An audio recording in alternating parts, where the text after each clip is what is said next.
Let's think of a well-to-do young man, beset by celebrations, luxuries, and dreams of glory as a knight. Yet a dramatic series of events turns his life upside down forever, pushing him away from a vanity lifestyle to extreme humility and service to the poorest of the poor. This is Saint Francis of Assisi, who, by forsaking everything he owned, stumbled upon unparalleled spiritual prosperity. His journey was marred by mystical visions, stigmata, and a profound love for all creatures.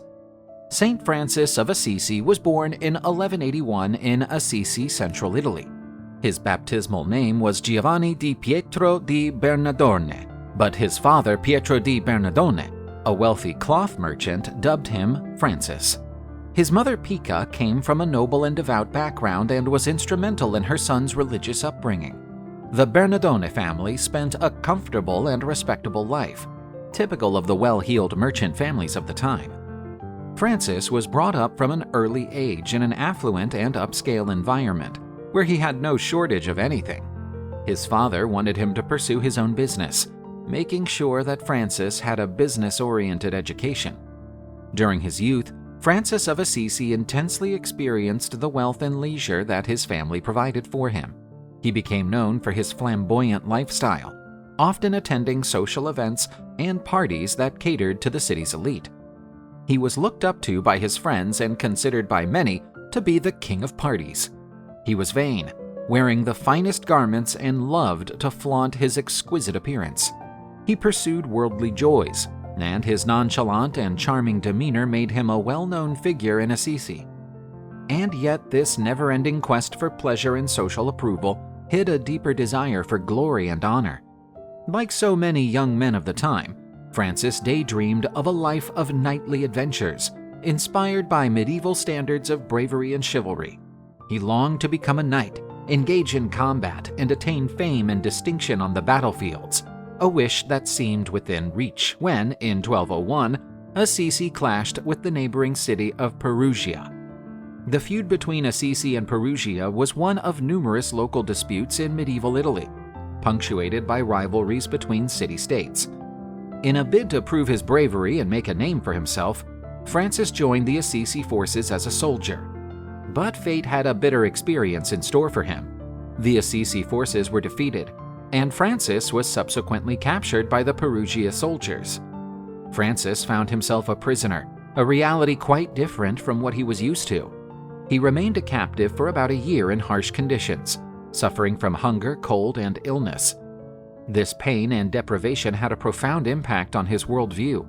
While not yet at the point of his spiritual conversion, the period he spent as a prisoner was the onset of an internal shift, as he began to ponder the meaning of life and the pointlessness of his quest for material glory. Following a year in captivity, Francis was released after his father paid a ransom. Upon returning to Assisi, he was still struggling to readjust to the pre-war life, but something in his mindset had already changed. Not long after his release, he developed a serious illness that debilitated him physically and emotionally. It left him bedridden for a long time, forcing him to halt his pursuit of knightly adventures and the laid-back life that had once defined him. Francis had to confront his own mortality during this physically fragile period and reflect on the paths he had taken until then. He, who had always been lively and joyful, suddenly found himself bedbound, with barely enough time to reflect on the meaning of his life, and the goals, which had seemed so clear to him before, now seemed meaningless. Also, the possibility of dying, which the illness had brought to the forefront of his mind, made Francis contemplate the fate of his soul and the spiritual aspects that he had so far neglected. Following his physical recovery, Francis still found himself undergoing a profound inner transformation. He kept looking for spiritual answers and started to isolate himself more from social life, looking for solitude to meditate and pray. During this period, a decisive encounter took place, a moment that would permanently shape his conversion process: an encounter with a leper. Lepers were ostracized by society at the time, dreaded and shunned by everyone. The disease was highly contagious and was seen as a divine curse. For Francis, who grew up in luxury and comfort, the sight of a leper was abhorrent. On one occasion, while riding through the outskirts of Assisi, he came across a leper on the side of the road. His first reaction was disgust and fear. He instinctively tried to get away, but something profound occurred inside him. Rather than escaping, Francis experienced an inner force pushing him to go against his urges. He got off his horse and walked over to the leper. In a deeply humble and compassionate gesture, Francis kissed the hands of the sick man, something he would never have done in his former life. This loving and merciful act was a landmark in his spiritual conversion.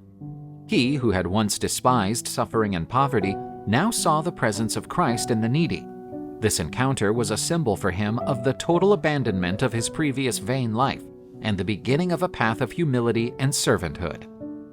Before long, Francis took an even more drastic decision. His experience with the leper had deeply moved his heart, making him realize that he needed to break with his wealthy lifestyle for the last time.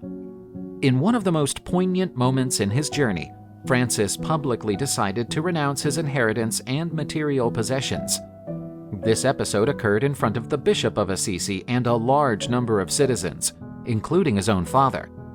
Francis had already started to withdraw from the family business and give away his possessions to the poor, deeply upsetting his father Pietro di Bernardone. Weary of his son's madness, he turned to the court to force him to hand back the family's money and give up his charitable intentions. Before the bishop, Francis not only gave the money back to his father, but also, in a symbolic gesture, took off his own clothes and presented them to him naked. He stated that from that moment on, he no longer had an earthly father, but only his heavenly one. Moved, the bishop draped Francis in his cloak as a symbol of the new life he had chosen to follow. This was a moment of total renunciation of material life. Francis forsook the comfort, wealth, and privileges of his family to live in utter poverty. While Francis of Assisi was still trying to grasp his new vocation in 1205, he had a moment of profound spiritual awareness that would alter the course of his life. One day, as he was entering the derelict little chapel of San Damiano just outside Assisi, Francis knelt in prayer before the crucifix. As he prayed, an extraordinary event happened. He clearly heard the voice of Christ talking to him. The voice said, "Francis, you must go and restore my church, which is in ruins." Francis literally interpreted this calling. As he looked at the chapel of San Damiano, damaged and crumbling, he believed that the command of Christ referred to the physical restoration of that building. Stirred by this divine revelation, Francis immediately set about repairing the chapel. He started collecting the materials and stones necessary to rebuild it, without considering how he would be perceived by others. It was humble work, but he devoted himself to it with all his heart and with a profound sense of purpose. Having no money or resources of his own, Francis pedaled through the Assisi streets, begging for donations of construction materials and sometimes even alms to continue his work. To the public, he appeared to have gone mad, especially considering his wealthy background. But for Francis, the work of reconstructing ruined churches was a way of following Christ's call directly. Having restored San Damiano, Francis went on to rebuild other chapels. He also renewed the Church of St. Peter and later devoted himself to repairing an even more significant chapel, the Porziuncola, a small church devoted to Our Lady of the Angels, nestled in some wood on the outskirts of Assisi. The Porziuncola was to become one of the places most cherished by Francis and his followers, serving as the spiritual heart of the future Order of Friars Minor. While Francis initially took Christ's call literally, his mission to rebuild the church had a deeper meaning. He gradually realized that the Lord's command was not just about the physical reconstruction of the ruined chapels, but about the spiritual revival of the church as a whole. Francis was being called to revamp people's faith, restoring the ethos of humanity, simplicity, and love of one's neighbor, which he thought had been lost in the church's opulence and power at the time. He preached modesty, poverty, and love for all of God's creatures, stressing that true wealth was in serving others and living in harmony with creation. He walked the alleys of Assisi and the surrounding villages, spreading his message to everyone he met, without distinguishing between rich and poor, nobles and peasants. His presence was modest, but he touched people deeply with the authenticity of his faith and the coherence between his words and actions. He could see the beauty of God in everything, from animals to plants, and this glimpse of universal love led him to treat all creatures as brothers and sisters. The purity of his message and his example of life gradually began to attract other people. In 1208, the first to join Francis was Bernard of Quintavail, a wealthy man who, after being inspired by Francis's life, opted to renounce his possessions and walk the path of poverty.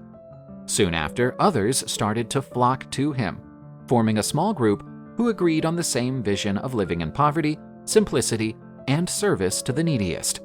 Peter Catani, Giles, and Sylvester were among his first companions. Francis and his followers lived as a community, soliciting alms for their subsistence and to help the poor. They owned no more than they needed to survive, and whatever they obtained was shared among them or handed out to the neediest. Francis named his fraternity Friars Minor, indicating that they ought to be small and humble before God and other people. Community life and service to the poor were the cornerstones of this new brotherhood, which grew rapidly as more people were influenced by Francis's message and way of life. Francis noted in 1210 that the movement was growing and that he would need official approval for his fraternity. Resolved to seek such recognition, he and some of his companions traveled to Rome to meet Pope Innocent III. The meeting was a crucial moment in the history of the Franciscan order. Dressed in his simple garments and poverty-stricken, Francis explained his philosophy and the rule of life that he and his brothers followed, based on the Gospels and the life of Christ. The Pope and his advisors were initially reluctant to approve such a radical order, one based on total relinquishment of property. Yet, according to tradition, Pope Innocent III had a dream wherein he saw the Basilica of St. John Lateran, Rome's main church, on the verge of crumbling, but being supported by a simple and humble man, whom he recognized as Francis. This convinced him that Francis's mission was essential to reinvigorate the church. The Pope gave his informal approval to the Order of Friars Minor, allowing Francis and his followers to carry on their life of poverty and preaching, and officially recognizing the fraternity. Not only did papal approval lend legitimacy to the movement, but it also allowed it to expand. Francis's teachings of humility, simplicity, and love of one's neighbor continued to spread throughout Italy and ultimately Europe. The order would grow exponentially in the following years, attracting men and women willing to follow the path of Christ through poverty and service. Clare of Assisi, a young woman from a noble family who resided in the same town as Francis, was among those deeply inspired by him. She came from a privileged background, but early on displayed a spiritual bent and a desire to live a life of simplicity and prayer. Having heard Francis's preaching and witnessed his lifestyle, she decided to follow the same path of renouncing material goods and total commitment to God. Clare fled her home in 1212 and was welcomed by Francis and his brothers in the small Portiuncula chapel. As a symbolic gesture of her absolute surrender to Christ, she cut off her long hair and donned a simple habit, becoming the first woman to join the Franciscan movement. Francis sent Clare to St. Paul's Benedictine convent until a new home was established for her and her sisters. This is how the Second Franciscan Order was born, known as the Order of the Poor Clares, composed of women who, under the leadership of St. Clare, lived the same life of poverty and prayer as the Friars Minor. The Poor Clares spent their lives cloistered, devoted to contemplation, prayer, and manual labor, supported by their reliance on divine providence. Much like Francis and his brothers, they were destitute, having no personal or communal belongings, depending entirely on the charity of others for their survival. While Clare faced many difficulties, including pressure from some sectors of the church to soften the strict rule of poverty she followed, she stood firm in her attachment to absolute poverty, something that Francis had always upheld. Meanwhile, the Order of Friars Minor was also undergoing significant expansion. Francis and his companions relentlessly moved around different regions, preaching the gospel and spreading the message of love and humility.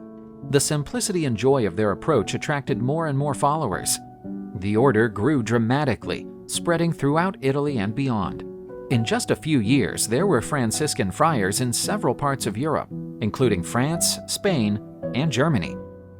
At the peak of the Franciscan order's expansion in 1219, Francis of Assisi was called to an even more daring mission: to travel to the Middle East during the Fifth Crusade to preach peace and the gospel. The Crusades at the time were a violent conflict between Christians and Muslims, both trying to control territories deemed sacred, such as Jerusalem. In stark contrast to the bellicose nature of the Crusades, Francis had a profound desire to promote understanding and reconciliation between religions and to bring his peaceful message directly to the heart of the conflict.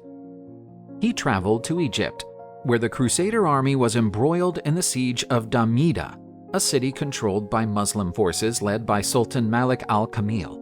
The war had reached a stalemate, with battles raging and heavy losses on both sides. Against this destructive landscape, Francis made a decision that challenged all expectations. Instead of taking part in the fighting, he decided to cross enemy lines and pursue a peaceful meeting with the Muslim Sultan. His intent was to preach the gospel to Malik al-Kamil, but also, as some scholars suggest, Francis wanted to prove that finding a path of mutual understanding and respect was possible, even between warring enemies.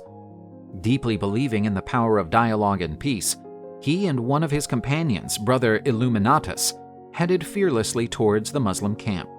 Francis was conscious of the risks, as the journey could easily end with his capture and execution, but his faith and courage drove him on.